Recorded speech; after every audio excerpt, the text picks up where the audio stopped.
trouxemos o debate não para elementos esotéricos. Não sei se o Rodolfo e você concorda comigo. Para aquelas coisas, não, porque veja bem a situação mundial, nós estamos falando de... Nós trouxemos aquilo que é concreto, né? O entorno estratégico brasileiro, o ambiente regional, a questão do Atlântico Sul, a questão principal da indústria de defesa, porque você falar de soberania como uma coisa que é interessante, que é legal, mas você tem que mostrar aonde estão as limitações da nossa atual soberania, né? E aí é importante, eu ressalto aqui, a importância é que nós obedecemos o tempo, né? Nós seguimos ali o protocolo de tempo. E uma coisa que é interessante, a gente podia ter explorado muito mais as questões relativas à defesa, né? Porque a indústria de defesa, quais os materiais que são interessantes. Nós temos uma coisa que a gente se preocupa tanto no Arte da Guerra quanto no História Militar em Debate, é mostrar a vocês, ao nosso público, né, quais são as lições aprendidas da guerra da Ucrânia que nós podemos utilizar, para além do discurso da autoridade, né, para além do discurso, né,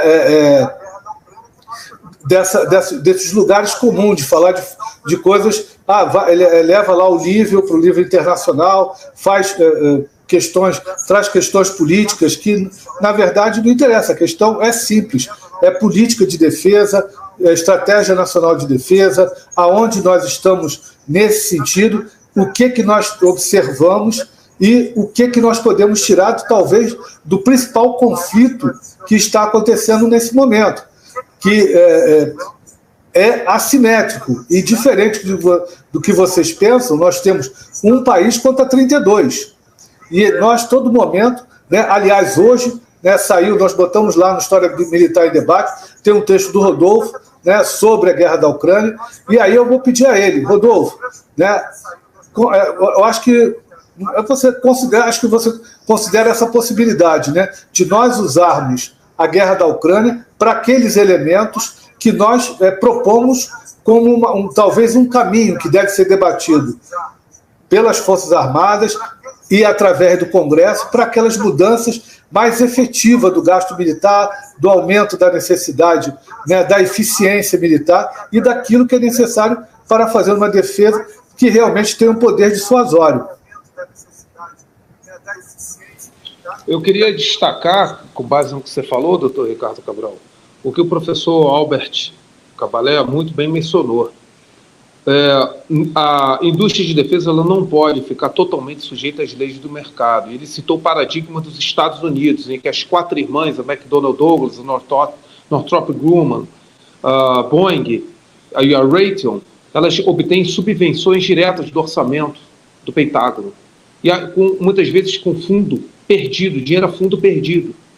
E ele citou o exemplo do risco de linhas de montagem e de equipamentos de produção serem paralisadas ou retiradas quando as indústrias de defesa são simplesmente dominadas por algum país estrangeiro. Precisamos lembrar do que aconteceu nas Malvinas, com as restrições e limitações do uso do Exocet, e até do próprio de outros sistemas de armas pela Argentina. Precisamos lembrar também, né, das restrições que vários países tiveram para a utilização de determinados sistemas de armas.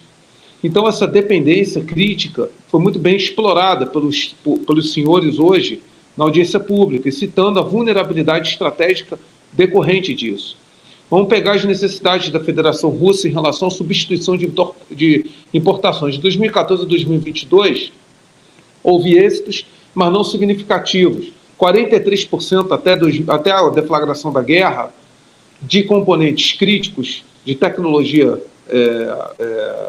militar, principalmente sistemas missilísticos, sensores, eram importados pela Federação Russa. Em 2 anos tiveram que fabricar do zero turbinas a gás, circuitos, tanto que a Rússia produziu uma máquina de litografia de 500 nanômetros, que não é significativa, mas vai permitir expandir para até em 2026 chegar a 80 nanômetros. Então, isso mostra a necessidade de você ter capacidade de engenharia reversa, algo que o Brasil abandonou.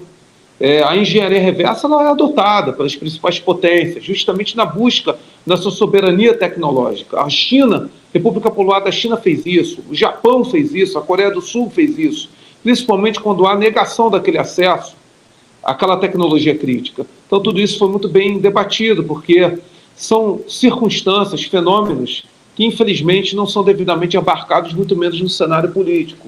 E o que a palestra dos senhores trouxe, e especificamente do Albert, foi muito bom. O risco, por exemplo, de perdermos todo o patrimônio tecnológico da Vibraz para a venda simplesmente de algum grupo multinacional.